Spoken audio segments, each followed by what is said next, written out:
할렐루야. 오늘은 1월 22일 월요일입니다. 오늘 우리에게 주신 하나님 말씀은 신명기 10장 12절과 13절의 말씀입니다. 이스라엘아, 내 하나님 여호와께서 내게 요구하시는 것이 무엇이냐?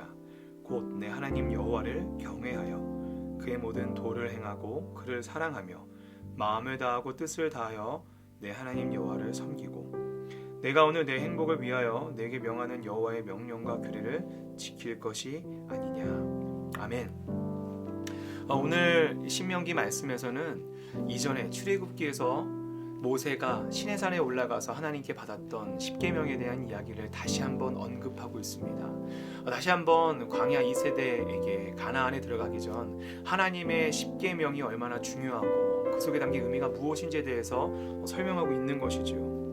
여러분, 성경에는 613개의 율법이 있습니다.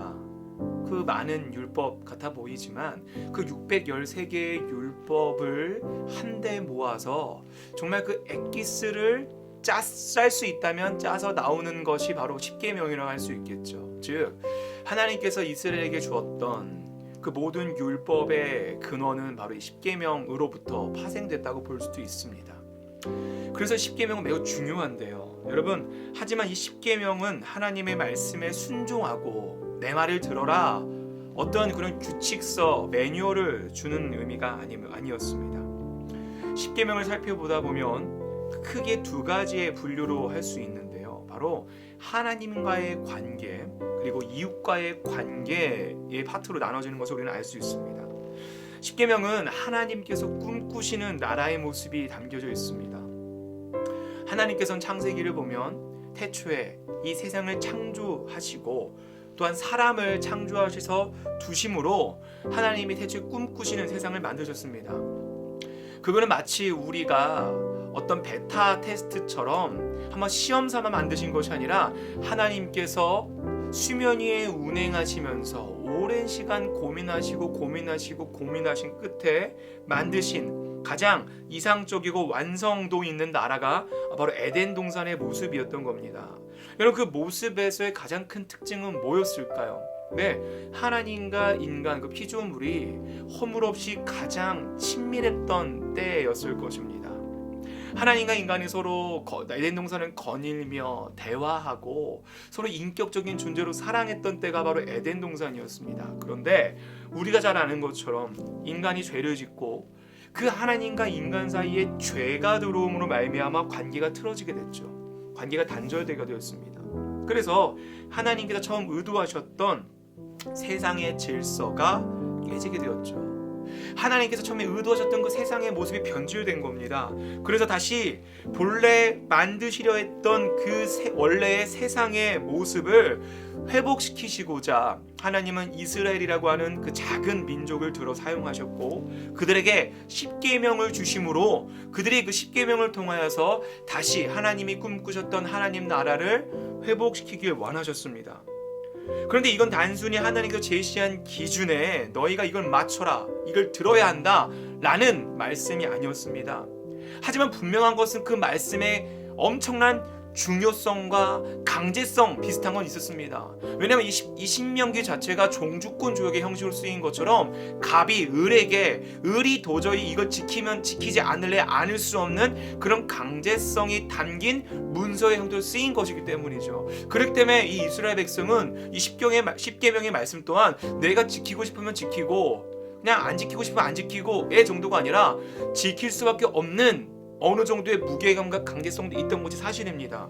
그러다 보니까 여러분, 우리는 이 십계명의 말씀 또는 하나님의 말씀 혹은 율법, 계명들을 떠올리면 우리들도 모르게 그것이 도덕적인 것은 알겠고 하나님의 뜻인 건 알겠지만 그것은 우리에게 우리 삶에 족쇄를 준다라고 생각할 때가 있습니다.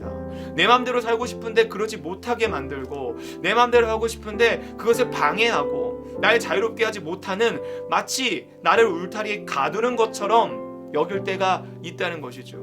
여러분, 하지만 오늘 하나님께서 십계명을 주신 이유를 성경은 분명히 그 목적을 말하고 있는데 우리가 읽었던 13절에 보면 이렇게 나와 있습니다. 하나님께서 십계명을 이렇게 주셨죠. 내가 오늘 너의 행복을 위하여 내게 명하는 여호와의 명령과 규례를 지킬 것이 아니냐. 여러분, 그 계명을 주신 이유가 뭐라고 합니까? 네, 너의 행복을 위해서라고 합니다.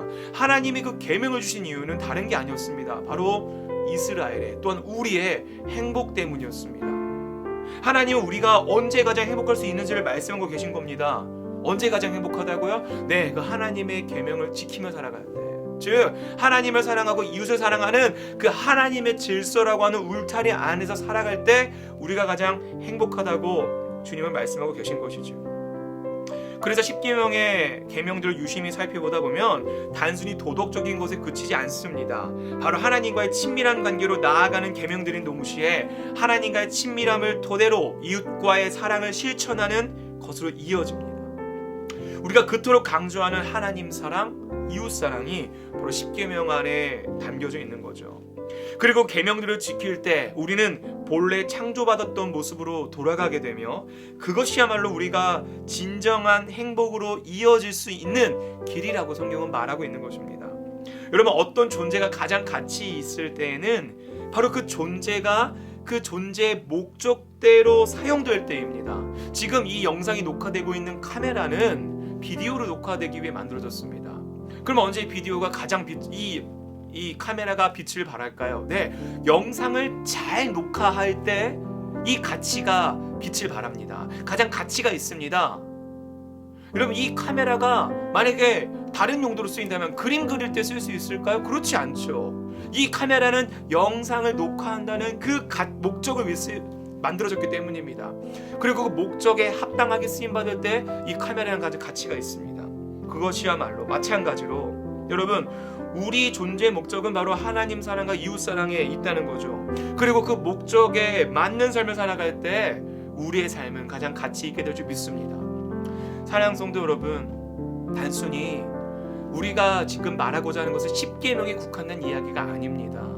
성경에 있는 수많은 하나님의 뜻과 그 말씀들 우리가 지키며 살아가는 것이 단순히 하나님을 위해서 눈치 봐서가 아니라 바로 우리의 행복 때문에 우리는 그 하나님의 말씀에 순종하고 따라야 함을 잊지 마시고 살아가는 저와 여러분 되시길 주님의 이름으로 축복합니다. 기도하겠습니다. 하늘에 계신 우리 아버지여, 이름이 거룩히 여김을 받으시오며 나라가 임하시오며 뜻이 하늘에서 이루어진 것 같이 땅에서도 이루어지이다.